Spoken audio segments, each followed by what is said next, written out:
Menanggapi komentar dari Samsul 728, bahas PO yang dulu pernah berjaya namun sedang terpuruk. Kenapa susah buat kembali bangkit dan berjaya kayak dulu lagi?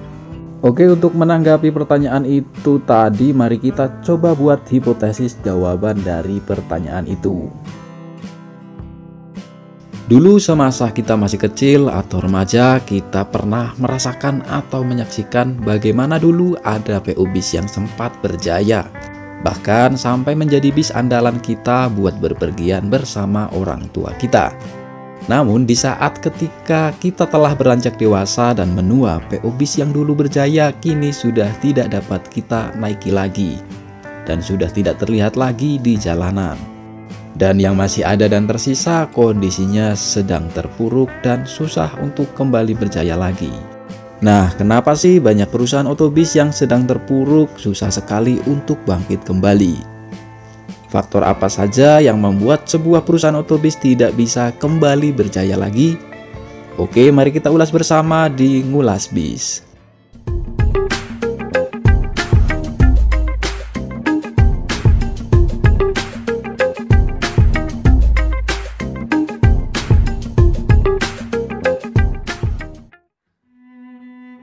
Bangkrut dan terpuruknya sebuah bisnis usaha bis dikarenakan beberapa hal, yakni pelayanan yang semakin buruk, kebijakan manajemen yang salah, serta faktor lain di luar kendali manajemen seperti adanya krisis ekonomi dan pandemi.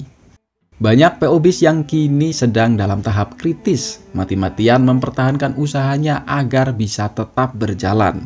Padahal dulunya sempat menjadi PO besar yang telah dikenal banyak orang. Jika sudah di tahap seperti itu, kenapa susah sekali untuk berjaya kembali? Berikut faktor atau penyebabnya.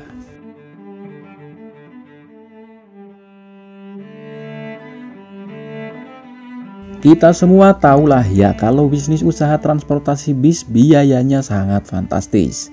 Banyak biaya yang perlu disiapkan agar bis bisa jalan dan beroperasi.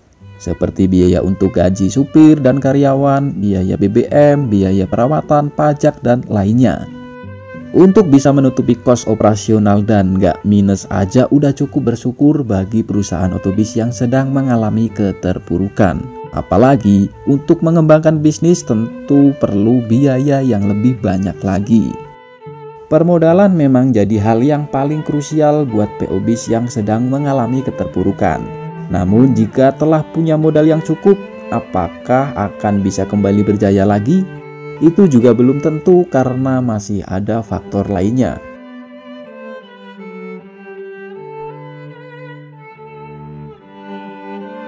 Bisnis usaha transportasi bis memiliki tingkat intensitas persaingan yang tinggi dan siklus persaingan usaha yang sangat dinamis.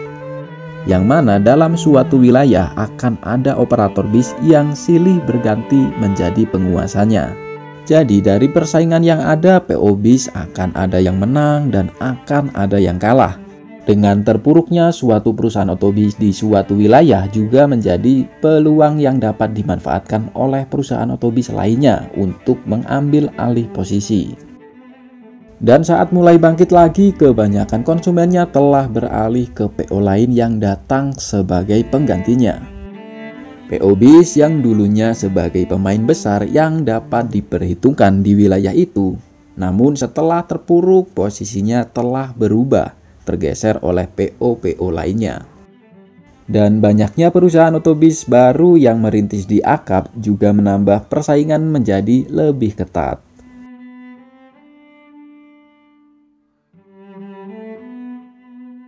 Meredupnya kejayaan sebuah perusahaan otobis juga bersamaan dengan meredupnya tingkat kepercayaan dari konsumennya. Mengandalkan nama besar dari kejayaan masa lalu ternyata juga tak mudah untuk menarik hati penumpangnya lagi. Jika penumpang sudah terlanjur nyaman dengan PO lain yang datang sebagai penggantinya, maka kecil kemungkinan penumpang akan beralih lagi.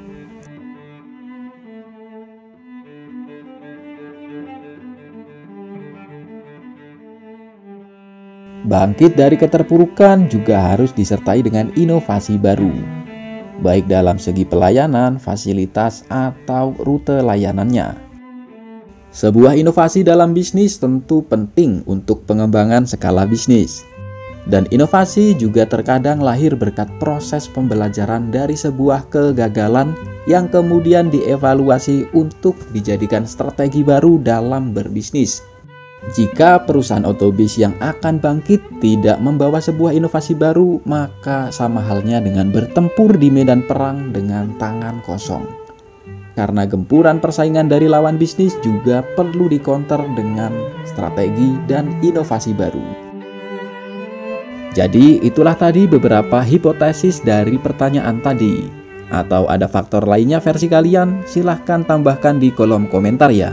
Dan sampai di sini dulu episode Ngulas Bis kali ini. Makasih buat yang udah nonton. Wassalamualaikum warahmatullahi wabarakatuh.